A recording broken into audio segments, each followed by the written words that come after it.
Jésus dit: Heureux les miséricordieux, car ils sont comme Dieu, pleins de tendresse. Ils ont un cœur proche de la misère des autres, comme le Samaritain de la parabole de l'Évangile. Ils ont un cœur qui comprend et aide les malheureux. La miséricorde de Jésus le Christ, qui a fait connaître celle de Dieu son Père, c'est encore plus. Jésus pardonne aux pécheurs. Jésus le sort de son malheur. Il le transforme, comme il l'a fait pour Zachée. C'est pour le pécheur une vie nouvelle. Être pécheur, faire des péchés, c'est refuser d'aimer vraiment Dieu. C'est se faire du tort les uns aux autres, mentir, voler, mépriser, être égoïste, être paresseux. C'est ne pas obéir au commandement de Dieu. Par son pardon, Jésus refait l'alliance avec Dieu et avec les autres. C'est la réconciliation. Saint Paul, le jour de sa conversion, a découvert que persécuter les chrétiens, leur faire du mal, c'est persécuter Jésus lui-même, lui faire du mal. Plus tard, il écrit aux chrétiens des villes de Corinthe et d'Éphèse: Vous êtes membres du corps du Christ. Chaque membre fait vivre et grandir ce corps. Chacun a sa place.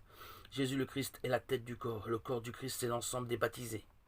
À la messe, Jésus, le Christ ressuscité, rassemble les chrétiens.